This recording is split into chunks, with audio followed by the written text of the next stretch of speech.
Good morning. It's Dr. Ferguson coming to you from the Passioncam. Hopefully everybody's having a great day. A little rainy here in my neck of the neighborhood today, but still a wonderful day. The weather's wonderful, nice. No clouds. The sun's trying to peek through. But you know, yesterday we started talking about listening on this Passioncam and how important it is to listen. Maybe it wasn't yesterday, maybe it was a few days ago. But anyway, how important it is to listen and how do you actually do it? And many times we think we're listening when we're not, and hearing is not listening. Now, many times people equate hearing with listening. Now, you can hear a ball hit the floor, you can hear the tires on the road, you could hear the windshield washer or the windshield wiper, but that wouldn't really refer to that as listening. You're hearing that, and it's a different function when you hear a sound and when you listen to a sound. When you hear a sound, you have no choice. If you have ears, you're going to hear the sounds. So that's really not a choice. But listening is a whole nother thing. It's a choice.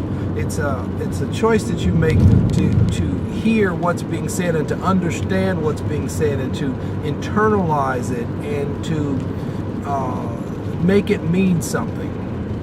You know, you hear a door shut, you hear this shut, you're in a mall, all these other sounds are going on. You're hearing all of those, but they don't mean anything to you. They're not important to you. You don't do anything with them. You don't internalize them. You just hear them. But when you're listening, you do the opposite of all of those. You make it important. You hear the words that are being said. You try to say, what do these words mean? Do they have different meaning? Do they have the same meaning? And this is a big difference when you start listening as opposed to just hearing. So for example, if your child comes into you and they're saying something that they feel is very important, they're telling you something that happened at school today, and they're telling you all kinds of things that went on that day, and they're excited about it. And you just kind of keep on doing what you're doing, and you say, okay, yeah, that was nice.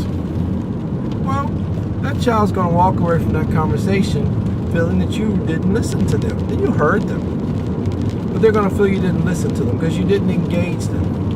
You didn't acknowledge them. You didn't clarify what they were saying. You didn't respond. Now, you can respond with a question. You can respond with, that's nice. That would be okay.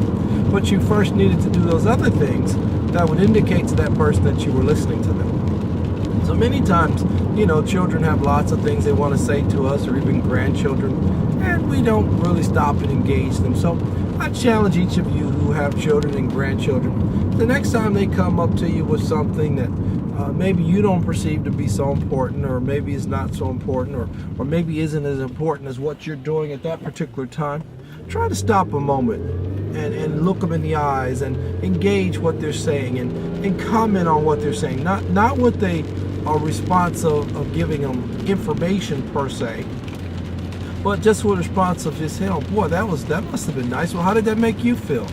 Oh, well, that must have been really nice. Well, boy, I hope that happens for you again one day soon.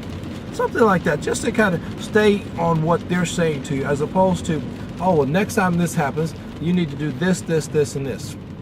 Because many times that's not what the person's after. They're just after sharing a story with you, something that was exciting to them, and they want it to be exciting to you. So on that note, this is listening again from the Passioncam. You be blessed and have a wonderful day. Bye-bye.